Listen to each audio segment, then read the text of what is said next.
Chapter 1. Rosenthal, a nun of the Third Order.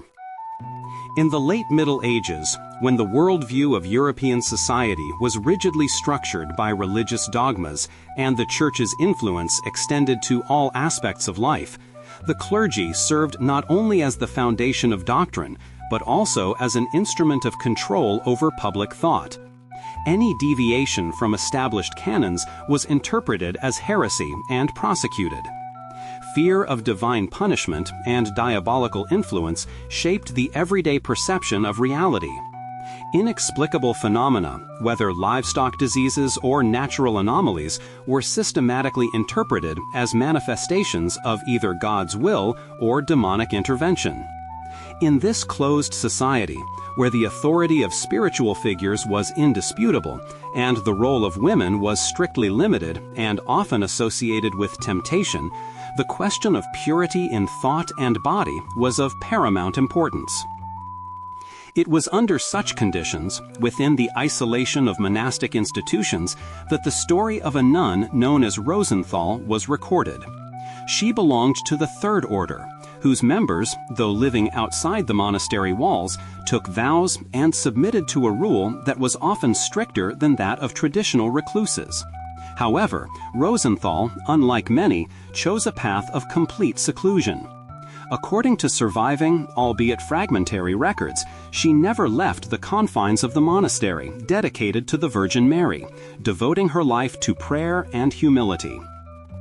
The testimonies of other sisters, supported by corresponding oaths, unequivocally confirmed that Rosenthal had no contact with men. Her way of life was recognized as an impeccable example of chastity. Therefore, the information that emerged in the third year of her novitiate caused an unprecedented shock. One autumn morning, marked by cold temperatures and fog, it was established that Rosenthal, whose virginity and seclusion had been confirmed, was pregnant. This circumstance provoked an acute crisis within the monastic community, creating panic and threatening the fundamental principles of their faith. An internal investigation was immediately launched, but its results failed to provide satisfactory explanations for the situation, raising only more questions. Chapter 2. Official Classification: Diabolical Seduction.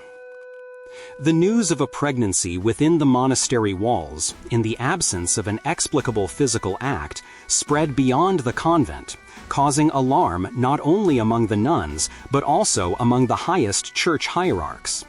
Ecclesiastical inspections, conducted with the utmost scrupulousness, revealed no signs of physical contact.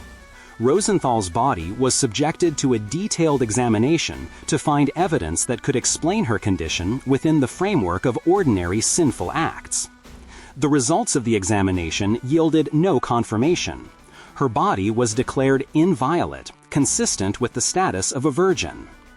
Given the absence of natural explanations and the clear contradiction with theological dogmas, the Church made the only decision possible for itself: the official declaration of Rosenthal's pregnancy as the result of diabolical seduction. This verdict served not only as a legal act, but also as a mechanism for preserving the existing worldview, which had encountered an inexplicable precedent.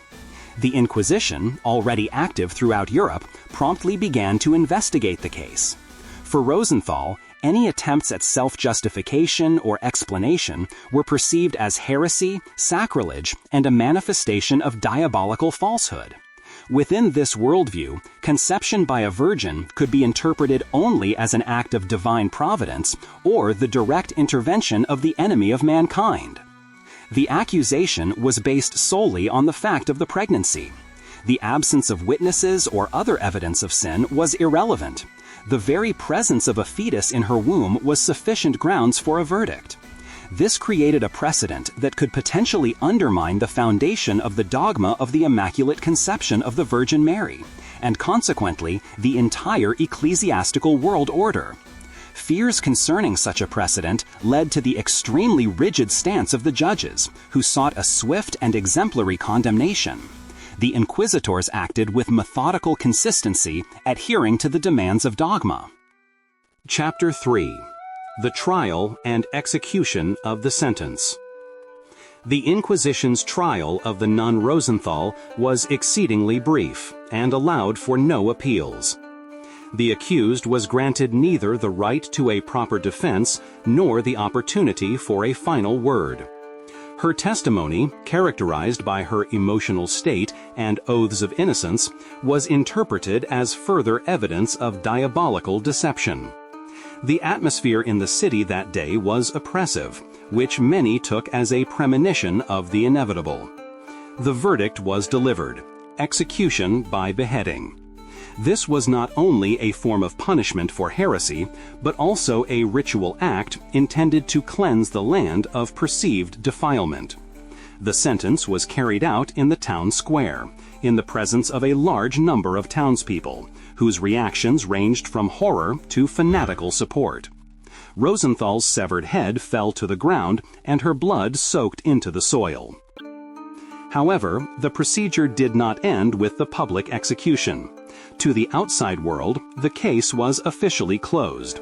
Rosenthal's name was expunged from the chronicles, and the story itself was classified as a grim episode of diabolical influence. At the same time, the executed woman's body was not committed to the earth. It was immediately seized for special study according to secret orders. It is known that a certain physician-theologian, whose name has not survived in available records, conducted research on the remains. The purpose of this research remained unstated, but implied a search for answers to questions that could not be asked openly. The most significant artifact of this tragedy was Rosenthal's head. It was neither buried nor displayed for public censure.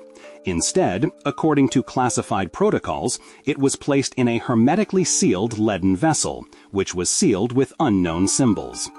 This vessel was transported to the deepest and most secure subterranean archives of the Vatican, a repository intended not for general documents, but for information of a particularly secret nature. Chapter 4. Classified Reports.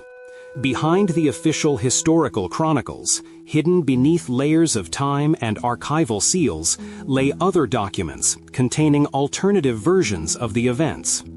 Only a limited circle of scholars and custodians with access to the Vatican's internal documentation, that which was not intended for public dissemination, discovered fragmentary yet disturbing information pertaining to the Rosenthal case.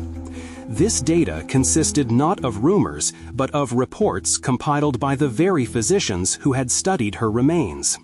Their conclusions were exceptionally shocking. A fetus with anomalous biomarkers was detected in Rosenthal's womb, characteristics that did not fit into any known medical or biological categories. However, the most significant discovery came from the study of its DNA. It did not correspond to any known sample of human or animal origin, which caused serious concern among the researchers trying to determine its nature. This data, too destabilizing for publication, was never made public. Nevertheless, copies of it, presumably transcribed by hand, circulated within a narrow circle of initiates, confirming the existence of non-public information. In addition to these pseudo-scientific reports, there were also older, potentially dangerous rumors. They suggested that Rosenthal's pregnancy could be linked to esoteric practices passed down through generations in extremely secretive and now forgotten cults.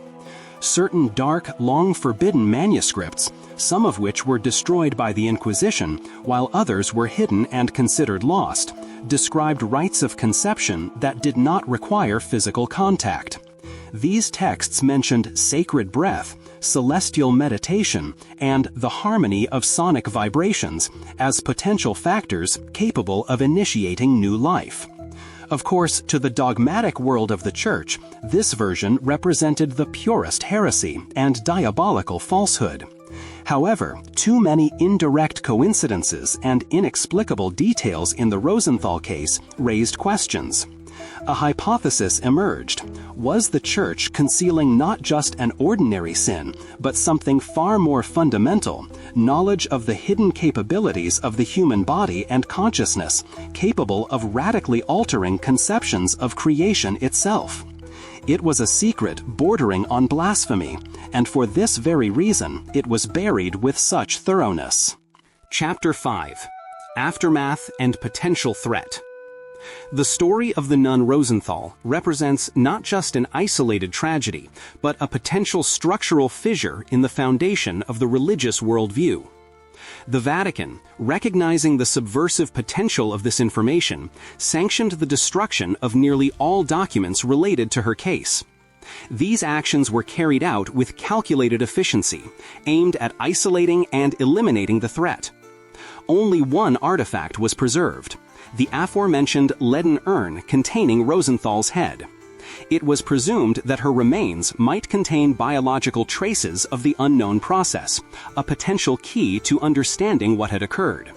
Perhaps the plan was to study this phenomenon in the future, when society might be ready for such revelations, or, more likely, to seal it away forever. A legend circulates in the most classified sections of the archives. This vessel, sealed and protected, according to tradition, by ancient incantations, is still kept in the vaults of the Vatican. It is regarded not merely as a relic, but as a potentially destabilizing object capable of undermining the foundations of the Holy See. If even a small part of this story is true, if conception without physical contact, analogous to the biblical account, can occur outside of direct divine intervention and chosenness through unknown human or cosmic forces, then it calls into question not only the dogma of the Immaculate Conception of the Virgin Mary, but the very exclusivity of God's power over creation. It also raises questions about the role of humanity in the universe and the potential limits of its capabilities. Perhaps Rosenthal was the harbinger of a new era, one in which the boundaries between the divine and the human, the known and the unknown, are erased.